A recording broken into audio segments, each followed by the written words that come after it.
ബേസിൽ ജോസഫും നസ്രിയയും പ്രധാന കഥാപാത്രങ്ങളായി ഏറ്റവും ഒടുവിൽ പുറത്തിറങ്ങിയ സിനിമയാണ് സൂക്ഷ്മദർശിനി. ഒരു കോമഡി സിനിമ പ്രതീക്ഷിച്ചു പോയ പ്രേക്ഷകർക്ക് പക്ഷേ സിനിമ സമ്മാനിച്ചത് ഒരു പുത്തൻ അനുഭവമാണ്. 4 വർഷത്തെ ഇടവേളയ്ക്ക് ശേഷം നസ്രിയ മലയാള സിനിമയിലേക്ക് തിരിച്ചു വന്നു. അതേപോലെ ഇതുവരെ കാണാത്ത രീതിയിലുള്ള മറ്റൊരു കഥാപാത്രമായി ബേസിലും. ബേസിൽ എന്നാൽ കോമഡി മാത്രമല്ലെന്നും താൻ തികച്ചും ഒരു അഭിനേതാവ് കൂടിയാണെന്നും സൂക്ഷ്മദർശിനി വഴി ബേസിൽ ഊട്ടി ഉറപ്പിക്കുന്നുണ്ട്. കോമഡി കിട്ടിയില്ലെങ്കിലും തിയേറ്ററിലേക്ക് പോയ പ്രേക്ഷകർക്ക് ഒട്ടും നിരാശ സമ്മാനിക്കാത്ത ഒരു ത്രില്ലർ എക്സ്പീരിയൻസ് സിനിമ നൽകുന്നുണ്ട്. മ്യൂസിക്കും എഡിറ്റിങ്ങും സിനിമാറ്റോഗ്രഫിയും സ്റ്റോറി ടെല്ലിങ്ങും അങ്ങനെ എല്ലാ മേഖലകളിലും മികച്ചു നിൽക്കുന്ന സിനിമ ഒരു പുത്തൻ അനുഭവം തന്നെയാണ് പ്രേക്ഷകർക്ക് നൽകിയിട്ടുള്ളത്. ഈ സിനിമ ഇറങ്ങിയ ശേഷം ഒരുപാട് പേര് അന്വേഷിച്ചൊരു പേരായിരുന്നു ഹിച്ച്കോക്ക്. 1954 ഇറങ്ങിയ റിയർ വിൻഡോ എന്ന ഒരു ഹോളിവുഡ് സിനിമയുടെ കഥയുമായി സാദൃശ്യമുള്ളതാണ് തന്റെ സിനിമയെന്ന് സംവിധായകനായ MC ജിതിൻ തന്നെ വെളിപ്പെടുത്തിയിട്ടുള്ള ഒരു കാര്യമായിരുന്നു. താൻ ഹിച്ച്കോക്ക് സിനിമകളുടെ വലിയ ആരാധകനാണെന്നും തന്റെ സിനിമയിൽ ആ ഒരു രീതിയിലുള്ള പാറ്റേൺസ് വിസിബിൾ ആണെന്നുള്ളതും അദ്ദേഹം പറഞ്ഞിട്ടുള്ള ഒരു കാര്യമായിരുന്നു. സൂക്ഷ്മദർശിനിയിലും ഇത്തരത്തിലുള്ള ഒരു ഹിച്ച്കോക്ക് പാറ്റേൺ നമുക്ക് കാണാം. അത് തന്നെയാണ് സിനിമയുടെ വിജയത്തിലേക്ക് നയിച്ചിട്ടുള്ള പ്രധാനപ്പെട്ട ഒരു കാരണവും. ത്രില്ലർ സിനിമകളെന്നാൽ പോലീസും വയലൻസും കൊലപാതകങ്ങളും ഇത് മാത്രമാണെന്ന് വിചാരിച്ചെടുത്താണ് സൂക്ഷ്മദർശിനി ഒരു പുത്തൻ അനുഭവം നൽകുന്നത്. സംവിധായകൻ പറഞ്ഞതുപോലെ തന്നെ ഒരു സത്യനന്ദിക്കാട് സിനിമയിൽ ഒരു മിസ്റ്ററി ബ്ലെൻഡ് ചെയ്താൽ എങ്ങനെയുണ്ടാകും? ഈ ഒരു പുതുമ തന്നെയാണ് സിനിമ സമ്മാനിച്ചതും.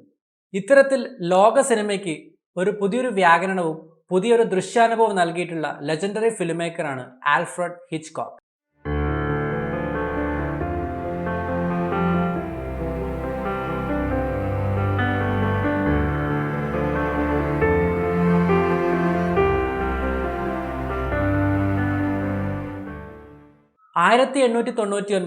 ഓഗസ്റ്റ് 13 ലണ്ടനിലെ ലെയ്റ്റൺ സ്റ്റോണിലാണ് ആൽഫ്രഡ് ഹിച്ച്കോക്കിന്റെ ജനനം.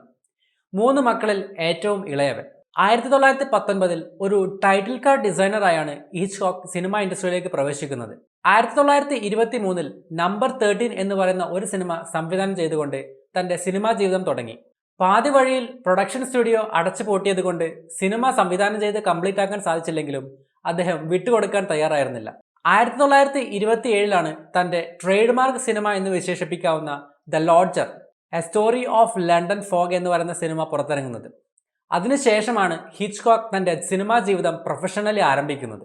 Strangers on a Train, Rear Window, North by Northwest, Psycho, Vertigo തുടങ്ങിയ സിനിമകൾ ആൽഫ്രഡ് ഹിച്ച്കോക്ക് എന്ന സംവിധായകനെ ലോക സിനിമയിലേക്ക് അടയാളപ്പെടുത്തി. ഹിച്ച്കോക്ക് മാസ്റ്റർ ഓഫ് സസ്പെൻസ് എന്നൊരു ടാഗ് ലൈൻ തന്നെ അദ്ദേഹം ലോക സിനിമയ്ക്ക് മുന്നിൽ അവതരിപ്പിച്ചു. തൻ്റെ കഥയെയും കഥാപാത്രങ്ങളെയും വ്യത്യസ്തമായ രീതിയിൽ അവതരിപ്പിച്ച് പ്രേക്ഷകരിൽ ഒരു ആകാംക്ഷ നിലനിർത്തിക്കൊണ്ടാണ് തൻ്റെ ഓരോ സിനിമയും ഹിച്ച്കോക്ക് സൃഷ്ടിച്ചത്. ഇതിനുവേണ്ടി സ്വന്തമായിട്ടുള്ള ക്യാമറ മൂവ്മെൻറ്റുകൾ വരെ അദ്ദേഹം കണ്ടെത്തി. വേർട്ടിഗോ എന്ന് പറയുന്ന സിനിമയിൽ ആദ്യമായി ഡോളി സൂം എന്ന് പറയുന്ന ഒരു ക്യാമറ മൂവ്മെൻറ്റ് അദ്ദേഹം രൂപപ്പെടുത്തി. ഈ ഒരു മൂവ്മെൻറ്റ് പിന്നീട് വേർട്ടിഗോ എഫക്റ്റ് എന്ന പേരിൽ അറിയപ്പെടുകയും ചെയ്തു. പ്രേക്ഷകരെ യാഥാർത്ഥ്യത്തിൽ നിന്ന് വേർപെടുത്താനും അവരുടെ ഇരുണ്ടതും ഏകദാനവുമായ ജീവിതം കുറച്ച് മണിക്കൂറുകളോളം ഉപേക്ഷിച്ച് സിനിമയുടെ ദൃശ്യങ്ങളിൽ മുഴുവനായി മുഴുകാനും പ്രേരിപ്പിക്കുന്ന കാഴ്ചകളോടെയാണ് ഹിച്ച്കോക്ക് സിനിമകൾ സൃഷ്ടിക്കപ്പെട്ടത്. ഡയലോഗുകളില്ലാതെ ശരീരഭാഷ ഉപയോഗിച്ചാണ് ഹിച്ച്കോക്ക് തൻ്റെ സിനിമകളിലൂടെ പ്രേക്ഷകരിലേക്ക് ആകാംക്ഷ സൃഷ്ടിച്ചത്.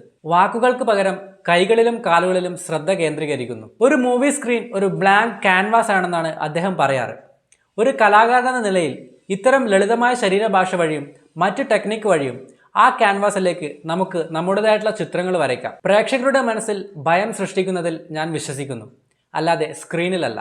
പ്രേക്ഷകരുടെ മനസ്സിലേക്ക് ആ ദൃശ്യത്തെ വ്യക്തമായി എത്തിക്കുന്നിടത്താണ് ഏതൊരു ഫിലിം മേക്കറുടെയും വിജയം. അവിടെ ഭാഷയില്ല, മറ്റ് സംസ്കാരങ്ങളില്ല, വിശ്വാസങ്ങളില്ല, ദൃശ്യം അതുമാത്രം. ഇത്തരത്തിൽ ലോക സിനിമയിൽ മാറ്റി നിർത്തപ്പെടാനാവാത്ത വ്യക്തിത്വങ്ങൾ ഏതൊക്കെയാണെന്നുള്ളത് കമൻറ്റ് ബോക്സ് വഴി അറിയിക്കുക. മറ്റൊരു വീഡിയോ ആയിട്ട് വീണ്ടും കാണുന്നവരേക്കും this is good bye from തൻഷി.